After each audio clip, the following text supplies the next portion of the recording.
Hey guys, welcome back. Orabomb here, bringing you another one of our live tabletop matchups. Today we got me on the left. Hello, Orabomb. Nice to meet you guys. I'm going to be playing some Inteleon Vmax with a bunch of healing options.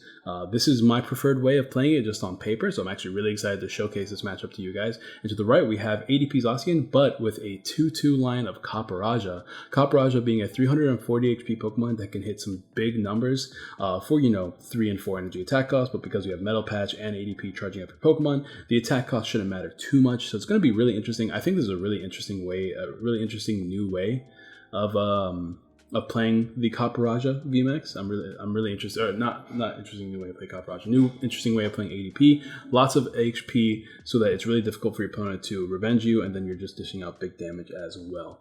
So before we get into the video, don't forget to drop a like if you guys like these tabletop matchups. Subscribe, share, all that good jazz. Shout out to my sponsors at Guardian Gaming. Remember, by dropping a like and answering the common question of the day, you have a chance of not only winning some PTCGO codes of Rebel Clash whenever this thing comes out, or whenever the set comes out, but also a booster box. So shout out to them as well. As always, code ORBOMB for 10% off all your orders there on their website.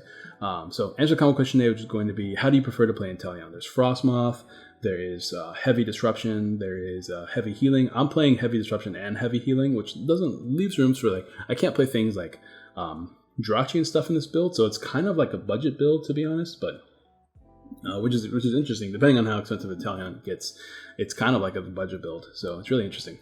But it's really strong too. My opponent's going to go first. This is my buddy Steven, as always, Xerox on Twitter. I should probably link his Twitter, huh? I'm going to ask him for his Twitter link. Actually, I can just find it.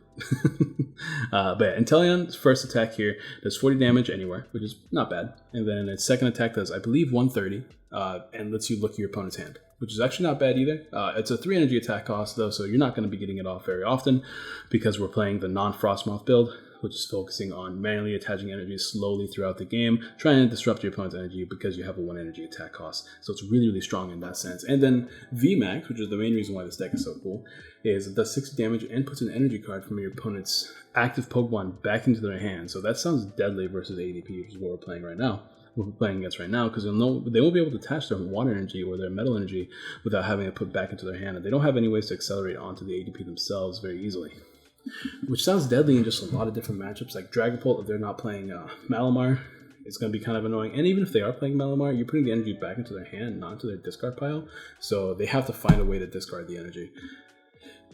Same with multiple other matchups, think about decks like Toxtricity or something like that. Their only way to do it is through, from the discard pile at least, is from Coco V, and then they have to accelerate energies from the deck themselves, which is, not a way to accelerate from your hand, which is going to be very difficult for the deck to do sometimes.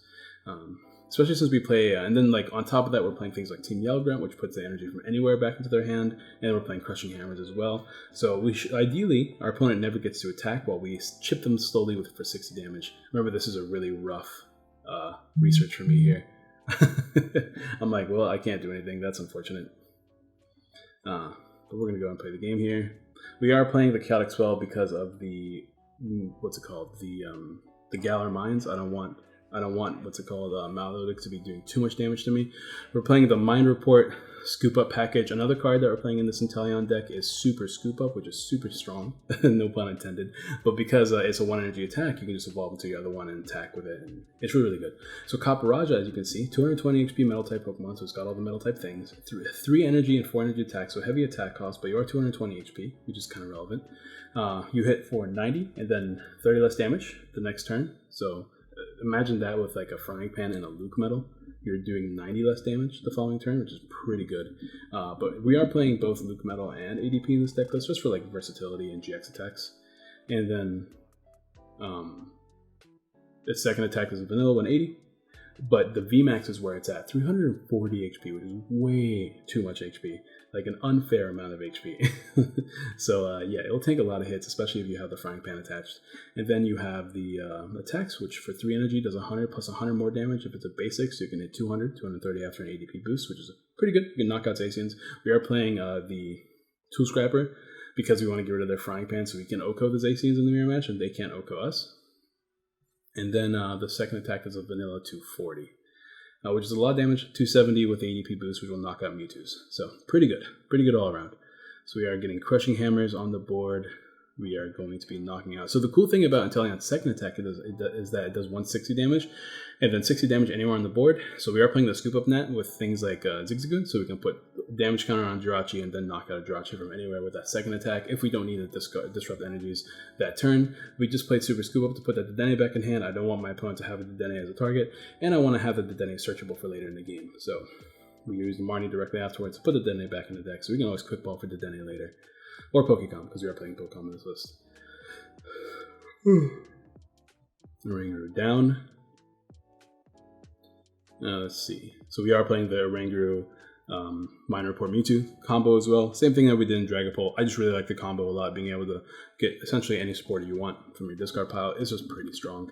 We've all seen a format where you can do that for one card. Now it's like a 3-card combo, but they're good cards generally anyways.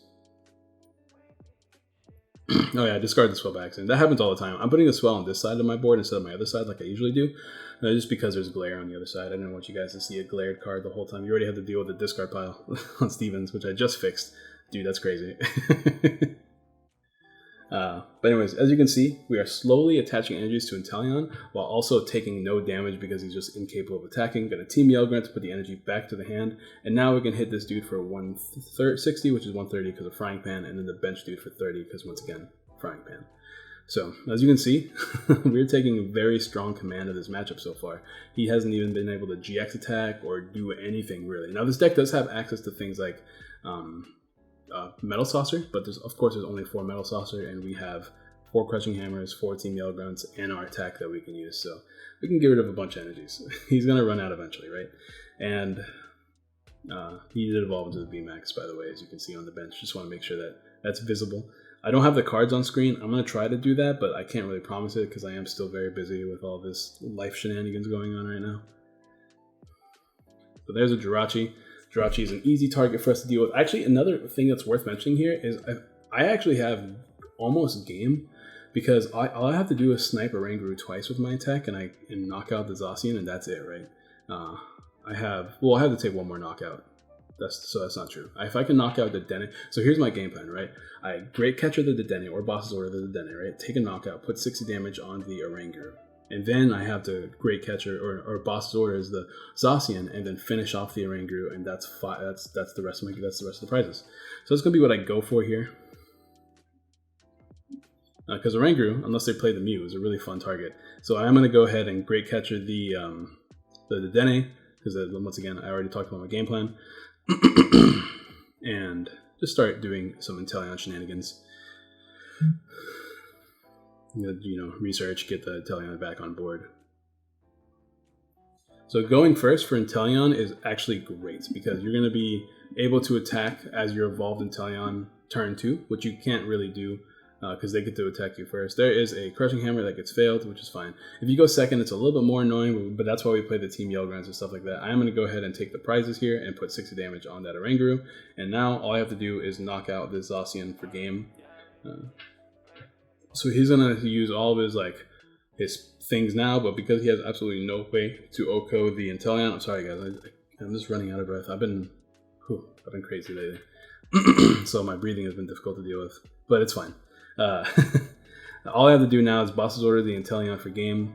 I think this is the part of the game where I'm just like, I can't do that yet, even though I can. I remember there was something weird I did this turn where I think I Malolana instead of excuse me guys. Hopefully I remember to edit that out, but if I don't, I apologize. I think I did something weird this turn where I Malolana instead of just Boss's Orders for game, even though I think I could have, but we'll see. We'll double check here. So he's going to hit me for, I believe it's, 240. And he did not get a GX stack off this game, so it's just going to be straight up 240. Then draw for turn. With Boss's Orders, I think I have it either in my hand or Super. Yeah, I'm going to Team Yellgrant. Here's where the misplay happened, because I had the Scoop Up Net in my hand, as you can see. I remember this because I was like, why did I even do that? I just literally won the game already. So once again, I have to reiterate this in all my videos, but because this is our first time playing these decks, we're really new to this format. I'm still kind of getting used to the fact that I just have a VS Seeker now with that Scoop Up Net. Misplays will happen. Like I could have just won this turn, but now I'm just going to have to win next turn, which is no big deal because I have another Inteleon Vmax on the bench. The only difference now is that I have to be able to attack with it from full, and I did not heal, but I can disrupt a bunch of energies this turn instead, which is fine. But no, I know I could have won last turn, and I could have been super punished. But because I got the manual attachment off, as long as I had a manual attachment next turn, we should be good. So even if he takes a knockout here or whatever he wants to take a knockout on, I don't think it matters because we did put the boss's orders back into our hand with the Mewtwo, the Mind Report Mewtwo, back into our top of our deck. I mean, which means we're going to draw into it because we did draw with a Dene, right? So we have it in hand already. This is the difference. Oh yeah, by the way, guys, we're doing post commentary this time. Let me know if you guys like. Oh, that's gonna be the common question of the day as well. What do you guys prefer more, post commentary or live commentary? Now, post commentary is interesting because it gives me a chance to look at everything in hindsight and talk about different strategies. While live commentary means you get to see like not only our thought process at the moment, like different strategies we're coming up with at the moment because we like to be vocal about how we're playing the game.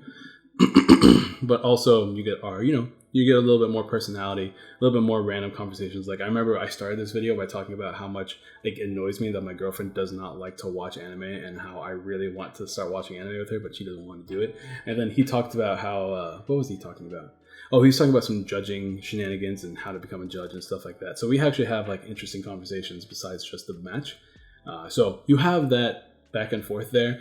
This is a little bit more insightful, the post commentary, because I get to talk about nothing but the game, like for a straight 25 minutes, which actually destroys my throat. Speaking of which, take a drink.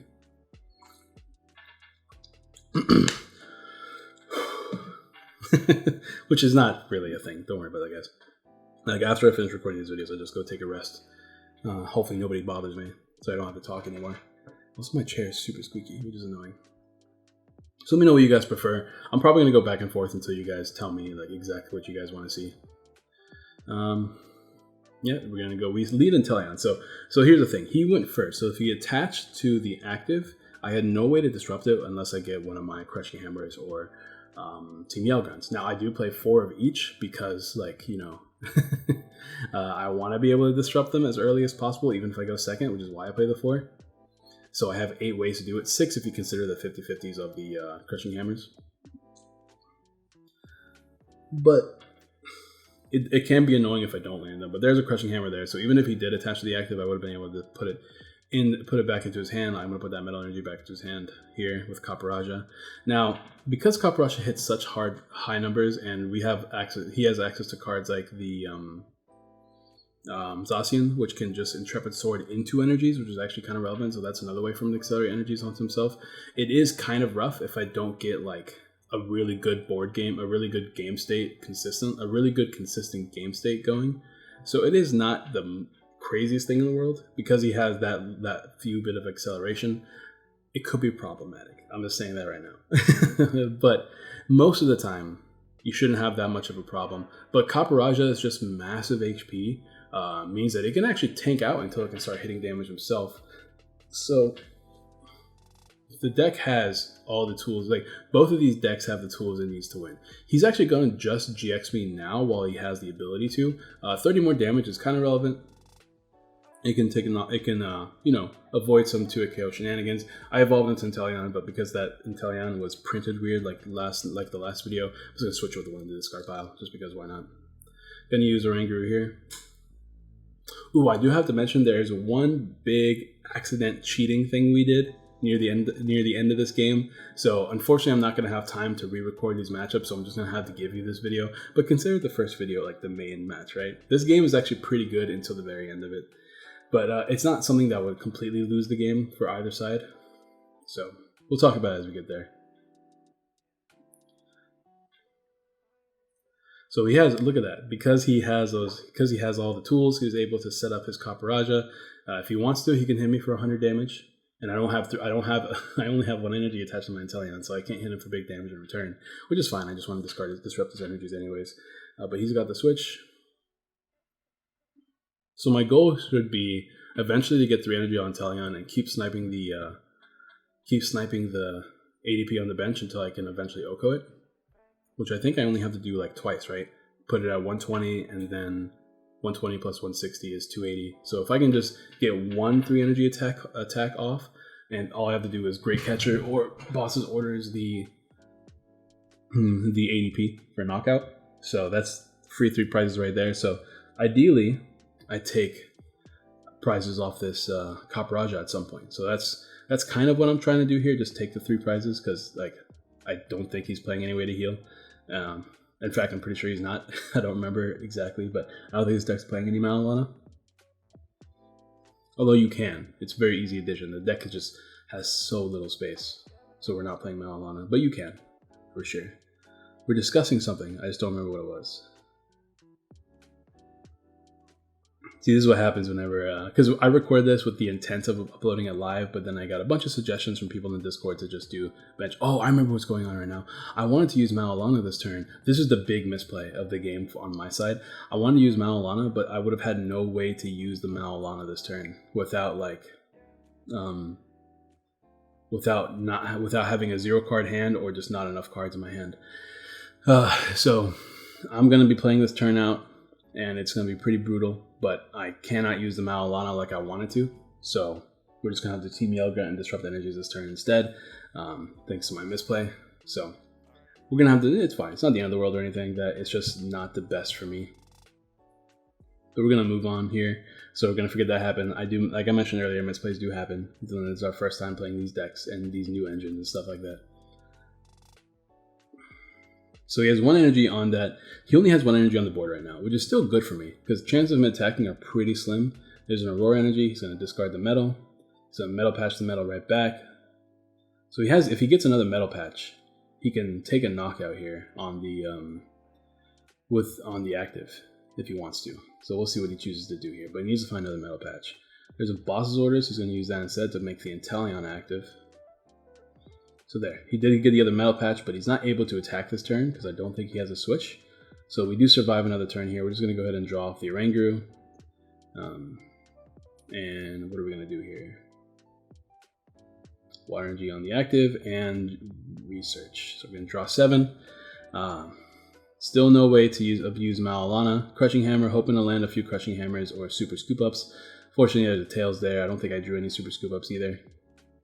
But Super Scoop Up would have been the best case scenario here because I could have just picked up the Inteleon, evolved the new one on the active, and start attacking again, which would have been actually amazing, but unfortunately we did not get the Super Scoop Up here. That's assuming, of course, that it lands. You gotta always consider that, right? I think as someone who used to play Lucario GX so much, I can tell you about the upsetting days where I land 0 Super Scoop Ups, but it's okay. Dude, imagine if we had Ace Roller right now, bro. Pick up the Inteleon, that'd be so sick. That'd be so busted though. Thank God we don't.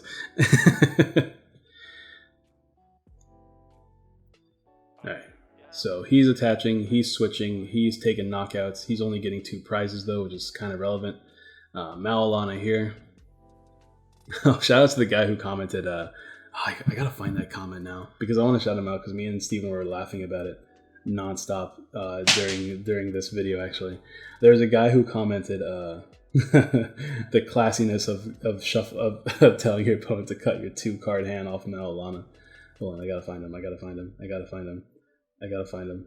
Here it is, Asaya Hendricks. Shout out to you, big dog. That was funny.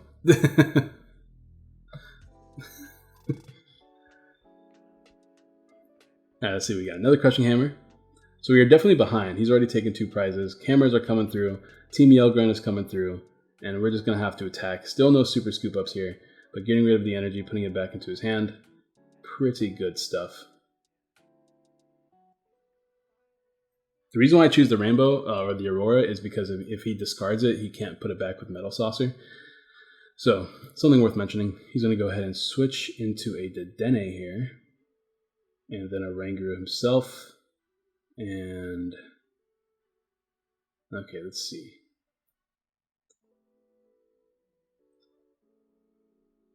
So he still has a manual tree. He's going to Goose Hala here. Just to thin his deck some more. I mean, ADP loves thinning, so you got actually every deck loves thinning, so what can I say? Alright, so I think This is the really weird turn. You guys still get to see the gameplay, but I think after this turn is the weirdness. I'll showcase. Like, yeah, I think it'll be after this turn. So once it's his turn again.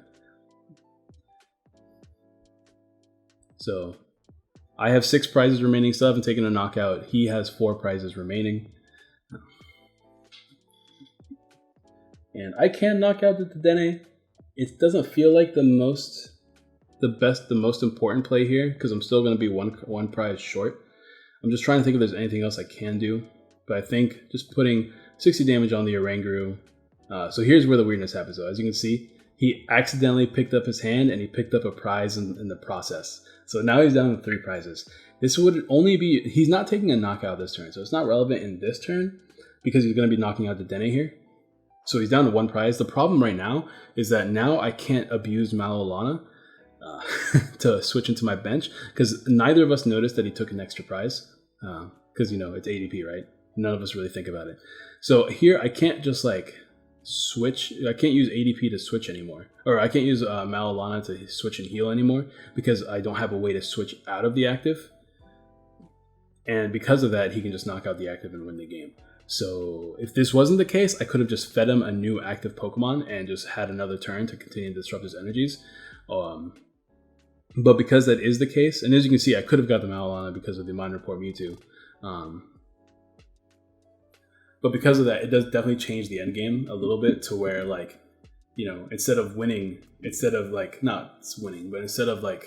stalling a few more turns and disrupting his energies even longer to where I can guarantee the game, I can't do that. So now we're just trying to land things like Super Scoop Ups and Malolana and Crushing Hammers and stuff like that. And switches so that I can use Malolana to switch. But yep, we're just going to have to attack, Crushing Hammer, put energies back into the hand. So now with Metal Patch, switch. Oh, I also played Marnie because I didn't want, either he won with like Metal Patch or he won with double Super Scoop Up. So I tried to make his hand size low enough to where he wouldn't have it.